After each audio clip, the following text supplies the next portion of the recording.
Hi, I'm Carl and thanks for checking out my video to my electric bike project that I'm naming Turtle. I live about 15 miles from the nearest town, where the post office, gas station, and civilized people live. In April, I sold my truck, leaving a broken down motorcycle and a couple of bicycles. What you're about to see is my attempt at building an off-grid DIY survival quadricycle, a pedal-powered microcar with electric solar assist. I did a little research, but my way is most likely not the best way to do this. Once a week, I ride a bicycle into town to check mail and packages. I like bike riding, so I'm kind of looking forward to trying this out. That's the plan anyway. Stay tuned and be sure to subscribe if you're interested. Holy crap.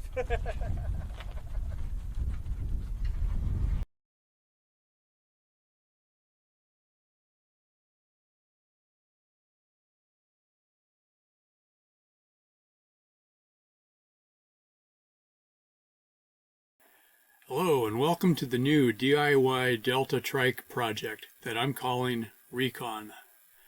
This is a work in progress. My goal is to make a Delta style recumbent trike. That means there's one wheel in the front and two wheels in the back. Recumbent just means that you're leaning back instead of sitting upright. Yeah. This part gets a little bit confusing. So what I've got is, for instance, these guys.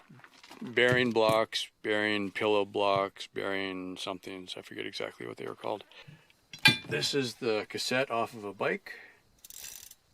Got the freewheel in it. The difference is I've got it mounted to a shaft adapter. I bought this one off of eBay, I think, but I got a couple more coming from Utah Trikes. In addition to selling cool trikes, they also sell parts, so that could be a good resource. Other things that I've found over time, this is another wheel hub. This is where the spokes would be. And this also fits the same way. Now that I've got it on there, okay, good. So this was one of the ones I bought a couple of years back. So this is the motorcycle style 420 size motorcycle chain like I have. And this is a freewheeler that's got the same threads. I did this first because I already knew how to do it. So again, we got sprocket, motorcycle wheel, motorcycle chain, the big electric motor. That's the one that we showed in the last episode. 750 watts, 48 volts, runs on a bicycle battery for an electric bike. 750 watts is about 1 horsepower. Okay. We got the pedals and the front chain rings, or the front sprockets, and the normal chain. I just zip tied it up and out of the way for now. This is where the rear axle of the bicycle would normally be. Okay. So this chain will reach back to about here, and that's it. What I'll end up doing is cutting that chain and splicing it. I've bought, for the last project, I think I ended up with at least 3 new chains plus some old chains. So, same kind of setup basically. It'll have to go from here to somewhere in here. And I got a bunch of pre-drilled holes, so if I can use them, great. If I can slide it like about here, I got lots of room between the top and the bottom rail of this chassis. So basically it's going to look like this. We'll have a bearing, the cassette that's like for my, what is it, six speeds there, and then it'll go through another bearing, and then this will drive out to the wheel. Something like that. Okay.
put a turnbuckle here.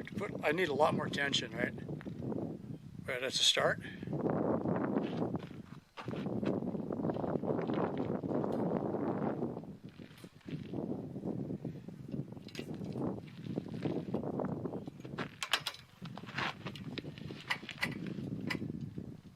Normally to tension a chain you would just adjust it this way.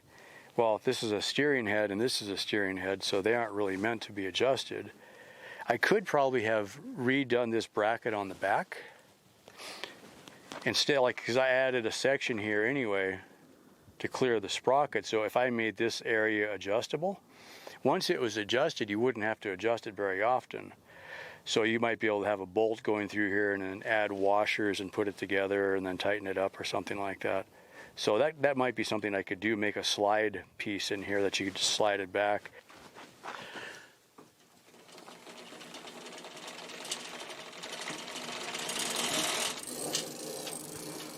Freewheel.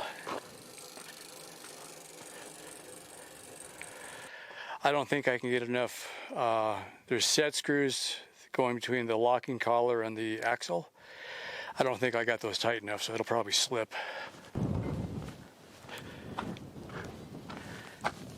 Sorry, bunny.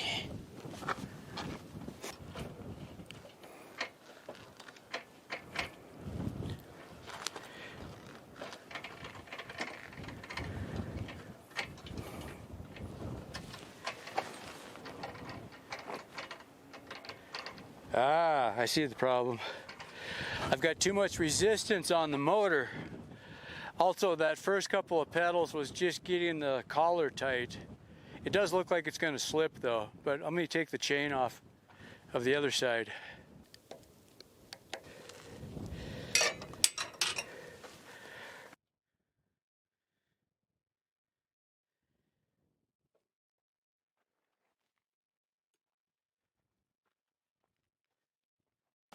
Yeah, I'm slipping the shaft. I want to see if I can get it rolling, if I have anything that I can keep it going, or if something else is binding. It feels like it's binding, but can't really tell.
Okay, I'm going to take that. Okay, for the win. I was able to pedal up the hill. Chains are slipping and falling off and everything. The shaft actually was holding, barely. I couldn't push on it very hard. All right, we'll say that works. I'm trying to block the wind here.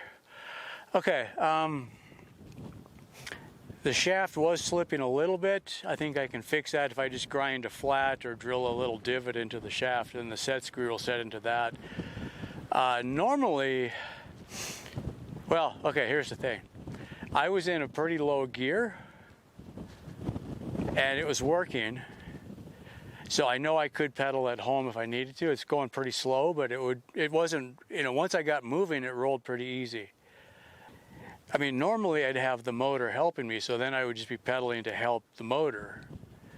I don't plan on pedaling this thing very far without the motor. One of the things I ran into though is that when the motor wasn't running, it had so much drag, it was making it, I could barely pedal it, like I really couldn't get it moving. So, but when the motor's turned on, even if it's not, even if I'm coasting, it rolls fairly easily. So I just couldn't get it to move without the battery in it. I know it's a few hundred feet. It's not any great distance, but it's getting there. So in a way, this is good. I mean, the blue Bike Electric Trike pedaling barely worked. This seems better already. I don't have any chain guides or tensioning set up, but for now I just wanted to see, could I pedal it the way it was? Yeah, I can, as long as I keep it from slipping. Okay, little update on how things are going here. I don't have any brake cables hooked up because I haven't even figured out how to make brakes work on this yet. So these brake levers have a switch. This will shut the motor off. If you hit the brakes, it energizes it or closes the circuit. Okay, I think that'll show up. This seems to be the universal YouTube way to make sure that you can see that something is happening. So I put some painter's tape on where the sprocket is. I don't have the chain hooked up right now. So from my point of view, this is turning clockwise, and I drew an arrow so I just keep that straight. I got pretty good control over this. Get down to a creep.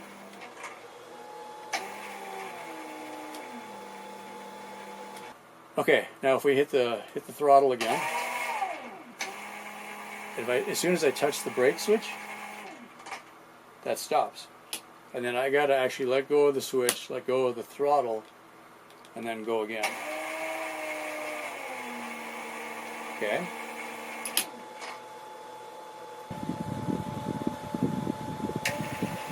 Alright, so there we go. And then as soon as I touch the brakes, it stops. I have to let go of the throttle, or let it go back to basically idle. And then it'll work. Now, this I did not expect. If I hit the brakes first and then hit the throttle, I've got reverse. And then as soon as I let go of the brake handle, it'll go back to straight again. Okay, so if I'm going forward,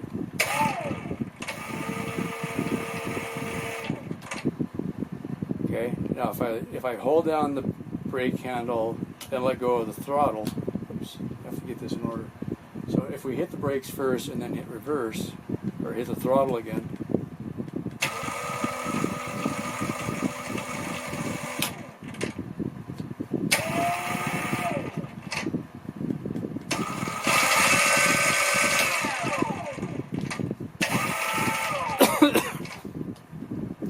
and as an electric motor, this could probably go as fast in reverse as it can go in forward. But it's kind of a neat accidental. I did it completely by accident. I didn't realize there was a reverse on here. I thought there might have been, because this is kind of made for a go-kart or a small kid's car or something. And then you let go of the brake, and then you let go of the throttle, and then you hit the throttle again. That is just such a trip that it's on with the brake switch. That's just like, really? You know? But this motor controller that I'm using, it came with, I don't think it came with any wiring diagram. I kind of figured it out. And earlier I didn't have the brakes hooked up on this. So it was just throttle and then a master shutoff switch, and that's all I had. So yeah, I'm just kind of like, well, you try one, try the next one, and you kind of poke around, and things that you look for. The throttle has 3 wires, positive, negative, and signal.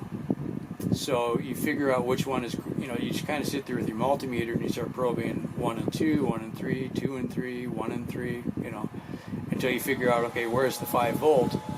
So once you figured out which ones are the 5 volt, the last one should be the signal, and so then you just hook it up, jumper cables or something like that, jumper lead wires, and see if it works. If it does, you write that down. And so I keep these little notepads handy where I just write down all of the wires.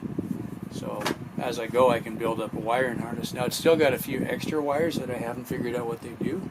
So now I can finish zip tying and looming the wires so they're nice and tight. And then after that, anytime I want to go for a test ride to test something else, this will all be working the way it's supposed to. All right. At least I'm not going backwards, except for now I can go backwards. That's kind of cool.